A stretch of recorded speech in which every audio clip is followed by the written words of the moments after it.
दोस्तों, अगर देखा जाए कि एक से बढ़ के एक अमरीकी जो ओहदेदार है वो भारत आना चाहता है इन्वेस्टमेंट करने के लिए। अभी जेडी वैंस जो हैं अमेरिका के वाइस प्रेसिडेंट, अमेरिका से इटली इटली से भारत पहुंचे हैं। और जी पाकिस्तान की बात अगर करें तो बात करेंगे अली अमीन गंडापुर साहब की। जी हाँ, जो कि चीफ मिनिस्टर हैं केपीके के। इनके लिए जी वारंट गिरफ्तारी जारी कर दिए गए हैं और जिसपे कि जमानत भी नहीं हो सकती। क्या ये टैरिफ का हथियार जो है मुसलसल काम करेगा या फिर अमेरिका के गले पड़ जाएगा? लीबिया के अंदर देख लें आप क्या हालात हैं, यमन के हालात देख लें, हुतीज और दूसरे जो आपस में लड़ रहे हैं, अफगानिस्तान के हालात देख लें, पाकिस्तान के हालात देख लें, बांग्लादेश के हालात देख लें। हम पाकिस्तानी अमेरिकन काश पटेल पैदा नहीं कर पाए। हम यहाँ पे गूगल और सीईओ के गूगल और तो एलॉन मस्क की भी कॉल आ गई नरेंद्र मोदी को, और वो कह रहे हैं कि मैं इसी साल आपको विजिट करने आना चाहता हूँ। और इंडियंस क्या कहते हैं? इंडियंस कहते हैं कि नहीं, आप एक आइडियल फॉरेन इन्वेस्टर नहीं हैं, हम आपको वो सारा कुछ नहीं दे सकते जो आप चाहते हैं। मुझे भी नीचे कमेंट बॉक्स में कुछ लोग कहते हैं कि नाजिया इलाही खान बीजेपी की पेड एजेंट है, इसे सिर्फ मुसलमानों के अगेंस्ट बोलने के लिए, मुसलमानों के अगेंस्ट कैंपेन चलाने के लिए लॉन्च किया गया है। मैं बताती चलूं कि अरब में, पूरी अरब कंट्री में जो हमारे आदरणीय प्रधानमंत्री को दर्जन दर्जन भर अवार्ड मिला है वो भी मुस्लिम कंट्रीज ने ही दिया है। तो ये जो अफवाह लोग स्प्रेड करते हैं और कुछ आतंकी और भगोड़े लोग जाकर के जो पाकिस्तान में बताने की कोशिश करते हैं। जी हाँ, और कहा यह जा रहा है कि जो इन्होंने एक लाहौर में पॉलिटिकल रैली की थी उसके अंदर पुलिस के ऊपर हमला किया गया था और मारा पीटा गया था। तो जी 5 अक्टूबर को लास्ट ईयर ये प्रोटेस्ट चला था और कहा यह जा रहा है कि अली अमीन गंडापुर साहब जो हैं वो अदालत में पेश नहीं हुए और अब उनके खिलाफ जो है वो नॉन बेलेबल वारंट साहब के सीईओ प्रोड्यूस नहीं कर पाए। अमेरिकनों ने इस वक्त काम करना छोड़ दिया है। दर हकीकत ये भी कहना मुबालगा राय नहीं होगी कि अमेरिका को इस वक्त इंडियन अमेरिकन चला रहे हैं। वो कहते हैं कि मैं आते ही वॉशिंगटन डीसी के अंदर जो हूवर बिल्डिंग है FBI कि भारत में मुसलमानों को बहुत अत्याचारित किया जाता है, तो यहाँ पर नाजिया इलाही खान एक मुसलमान आपके सामने बैठी है और सीना चौड़ा करके बुलंद आवाज में आपसे कह रही है कि मैं एक प्राउड मुस्लिम हूं और भारत के पुत्री हो। मुझे एक बात बताइए कि 70% ईरानियन ने इस्लाम छोड़ दिया है और मोर देन 50%। सो जय हिंद, नमस्कार दोस्तों। तो दोस्तों, जैसा आप सभी को पता होगा कि अभी जेडी वेंस भारत आए थे घूमने के लिए, जो कि अमेरिका के वाइस प्रेसिडेंट है, वो भी अपने परिवार के साथ। और यहाँ पे जब वो लोग आए, उनका जो वेलकम हुआ, जो उनका ग्रैंड वेलकम हुआ उनके परिवार का, तो वो देख के तो जेडी वेंस काफी ज्यादा खुश हुए।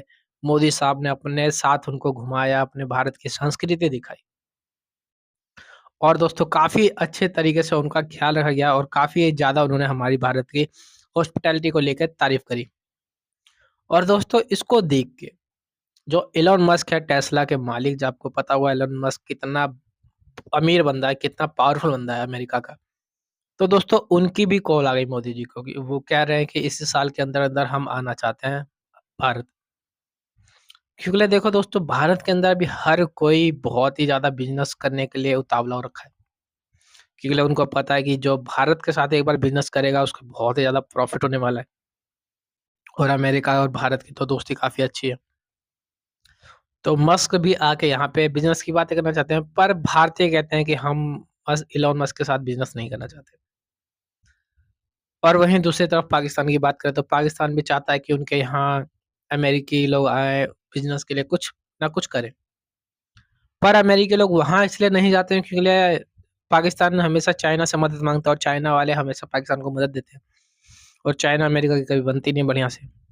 तो इसी चक्कर में कोई भी बड़ा आदमी पाकिस्तान में जाके बिजनेस नहीं करना चाहता। वो हमेशा चाहता है कि भारत के साथ ही बिजनेस करे, क्योंकि भारत के साथ प्रॉफिट ज़्यादा है और पाकिस्तान में प्रॉफिट नहीं है। तो दोस्तों, आइए देखते हैं कि बाकी मीडिया का इसके ऊपर क्या रिएक्शन है। और यहाँ पाकिस्तान में कोई फॉरेन इन्वेस्टर वेस्ट से नहीं आ रहा, अमेरिका से नहीं आ रहा। हमने तो अमेरिका के साथ मिल के बड़ी जंगें भी लड़ी हैं, बड़ी कुर्बानियां भी दी हैं, लेकिन जिस स्पीड से हम चाहते हैं कि अमेरिका से इन्वेस्टर आए, वो नहीं आ रहे। उसकी सारी बात है, पहली वजह है चाइना। इस बात को थोड़ा समझने की जरूरत है। कि जब चाइनीज की इन्वेस्टमेंट पाकिस्तान ने सी पैक के जरिए आ गई तो फिर और यहाँ पे कौन आएगा? पाकिस्तान की सारी जो टेक्नोलॉजी आप ले रहे हैं चाइना से, तो अमेरिकन कहाँ से आएंगे यहाँ पे? इंडियंस बार बार एक ही चीज अमेरिकन को कहते हैं कि वी विल स्क्रूटनाइज इन्वेस्टमेंट्स। अभी हाल ही में मैं देख रहा था, इंडिया के आई थिंक फाइनेंस मिनिस्टर है, वो क्या नाम है उनका, गोयल साहब, तो वो I think if I have pronounce the right name, Goyal साहब या गोशाल साहब, तो उन्होंने क्या कहा? उन्होंने कहा हम उस इन्वेस्टमेंट को स्क्रूटनाइज करेंगे, हर मुल्क से हर इन्वेस्टमेंट हम नहीं ले सकते। वो बेसिकली अमेरिका को पैगाम दे रहे थे कि हम आपकी जो नेशनल सिक्योरिटी कंसर्न्स हैं उनको एड्रेस करेंगे, हम चाइना को हवावे या कुछ और यहाँ पे नहीं लेके आने देंगे। जिस तरह यूरोप और बरतानिया के अंदर अमेरिका ने मना किया कि आप ऐसी इन्वेस्टमेंट वहां पे चाइनीज इन्वेस्टमेंट नहीं लेंगे। अब कहा जा रहा है कि फॉर एग्जाम्पल एलॉन मस्क जो है, अगर आप उन्हीं की बात कर लें, इंडिया बड़ी सख्त बार्गेनिंग कर रहा है एलॉन मस्क के साथ जब when it comes to Elon Musk. अब लेकिन एलॉन मस्क पहुंच गए व्हाइट हाउस में। अब एलॉन मस्क कहा जाता है कि वो जो टर्म्स एंड कंडीशन है वो सेट करेंगे। अब Elon Musk terms and condition set करेंगे। अगर 245% टैरिफ लगा दिए हैं अमेरिका ने चाइना के ऊपर, तो किस पोजीशन में चाइना से पैसा जो है वो कमा सकते हैं? सवाल ही पैदा नहीं होता। मैं अगले दिन एक जगह लेक्चर देने जाने लगा था, तो आई जस्ट बस आपसे बात करते करते मेरे कुछ पॉइंट्स मेरे जेहन में आए कि फॉर एग्जांपल अमेरिकन बात करते हैं जी के एक वक्त हुआ करता था अमेरिकन बात करते थे डी रिस्किंग की, लेकिन डोनाल्ड ट्रंप ने क्या किया? उन्होंने की डी कपलिंग, उन्होंने इकोनॉमी अलहदा कर दी। उन्होंने कहा जी सॉरी, हम आपके साथ काम नहीं करने जा रहे। अब मुझे ये बताएं कि यूएस चाइना जो ट्रेड है that is more than $650 billion. US China trade is more than $650 billion, जिसमें अमेरिकन को 450 450 बिलियन डॉलर इंपोर्ट करते हैं। मुझे सिर्फ इतना बताएं कि अब एलॉन मस्क जो है वो तो ये 450 बिलियन भी गए ना, 245% कौन टैरिफ देगा अमेरिका के अंदर? और ये जो इलेक्ट्रिक व्हीकल्स बताना चाहते हैं इंडिया के अंदर, वो अपने 2 स्टोर खोलना चाहते हैं, 2 स्टोर इलेक्ट्रिक व्हीकल के खोलना चाहते हैं। अब इंडिया भी अलाउ करना चाहता है और अब एलॉन मस्क भी जाना चाहते हैं, और अब इंडिया लिवरेज इख्तियार करेगा। आप देखें, India is thinking about US विज़-विज़ China को दिमाग में रखते हुए। If the Chinese retaliated, the destination is India. So Elon Musk भी पैसा लेके आ रहे हैं। कितना पैसा लेके आते हैं? एलॉन मस्क को भी तो यूरोप के अंदर बहुत सारा मसला पैदा रहना, तो एलॉन मस्क पूरी की पूरी साउथ एशिया में, जितनी भी साउथ ईस्ट एशिया में, एशिया पैसिफिक में, अफ्रीका में जो इन्वेस्टमेंट है वो इंडिया से कर सके, बैठ के चीजें कर सकते हैं। स्टेबल इकोनॉमी है। ये जो अभी मसला क्या था, कहा जाता है the deterrence, the biggest deterrence जो इंडिया की थी वो हाई टैरिफ्स थे। 12% टैरिफ लगाए हुए थे ऑन इंपोर्टेड व्हीकल्स। अब वो यहाँ पे जो है वो करना चाहते हैं। अब वो लग्जरी ईवीज यहाँ पे इलेक्ट्रिक व्हीकल्स आ सकती हैं, और अब वो समझते हैं कि इट्स ऑल फाइन, अब हम आके यहाँ पे पैसा लगा सकते हैं।